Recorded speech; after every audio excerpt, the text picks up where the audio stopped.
Angelo Concepcion is a comic artist from the Mays Landing, New Jersey.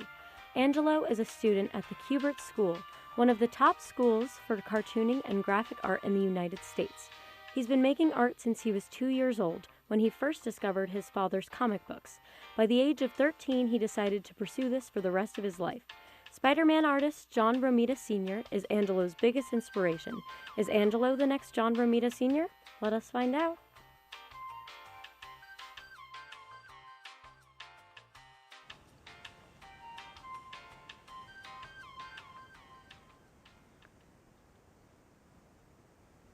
Welcome to another episode of Garden State of the Arts. I'm Professor Brian Sahatsky, and today I'm joined by comic book artist Angelo Concepcion. Angelo, welcome. Hey, thanks for having me here. I'm really excited to be here. All right, so why do you consider John Romita Sr. as your biggest inspiration? I consider him as my biggest inspiration just due to the fact that I grew up reading a lot of Spider-Man, and when you think classic, like 60s, 70s Spider-Man, John Romita Sr. is probably the artist you're thinking of. And his panel layouts, his figures, the way he draws the eye in, it's just also like awe-inspiring for me, and it's really led me to work more heavily on my art. Could you tell us a little bit more about your process when you go on work on a project? Absolutely.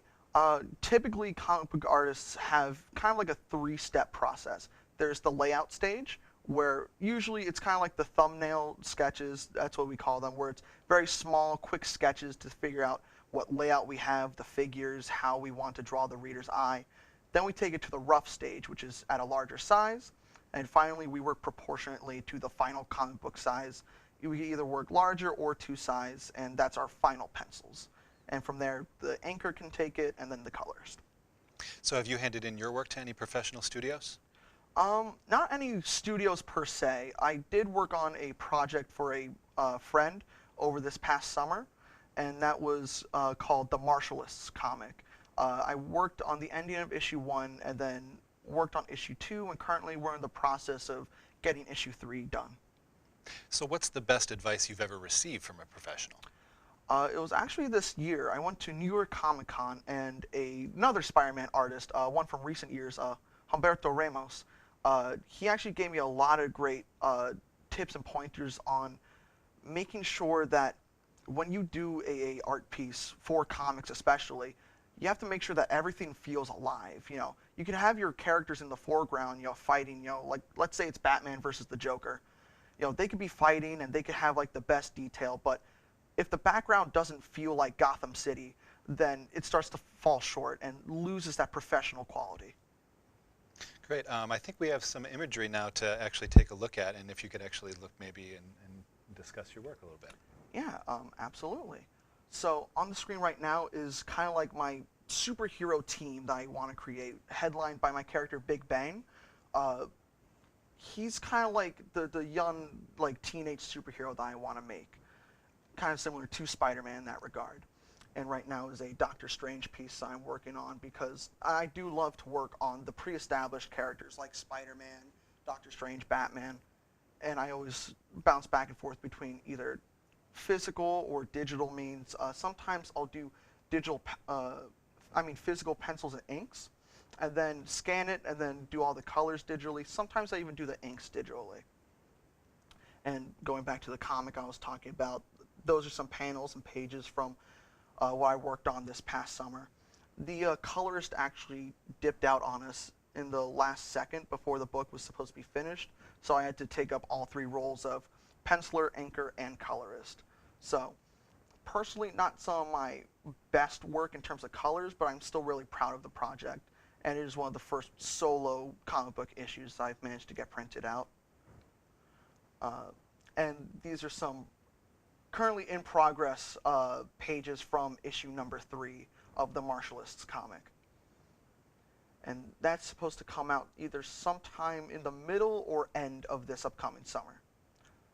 And here we see some of the villains for the book, a evil wizard and his 3 demon enemies / bodyguards.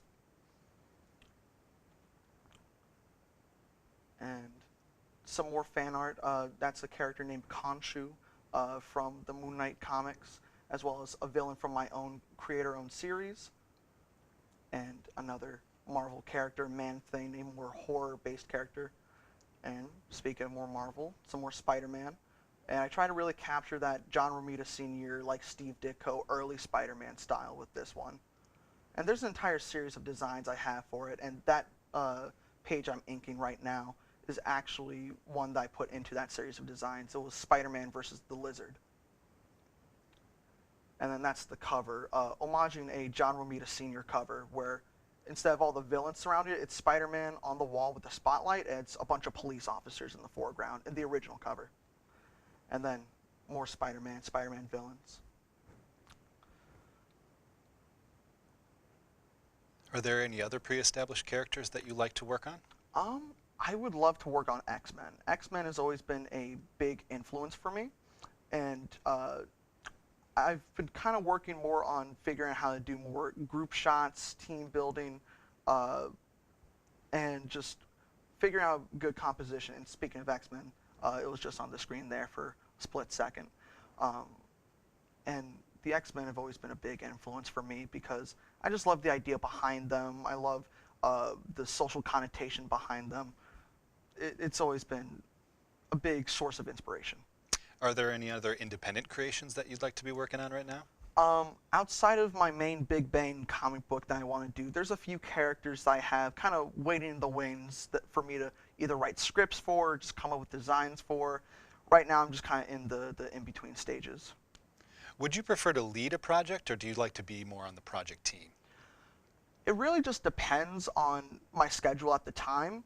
I really don't have too much of a preference, although most comic book artists would say that they would want to focus more on the leading aspect, just kind of come up with the story on your own, not having to worry about any restrictions, and just drawing and writing whatever you want. But also it is kind of a good exercise to work as part of a team, either as a penciler, inker, colorist, or letterer. What's the first art piece you've professionally worked on? First professional piece was something I did back in high school. It was a poster for our video game festival.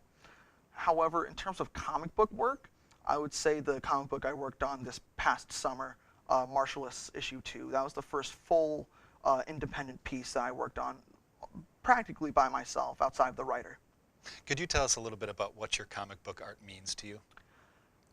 Honestly, for me, when I was a kid, comic books meant everything to me. It was an escape to another world, another dimension where these fantastical things could exist and where I could breathe in just this endless font of creativity with endless stories, endless character arcs, and it's something that I want to do with my stories, and I want to influence and inspire kids like me with my work. You know, give people that escape, give people that entertainment that they crave.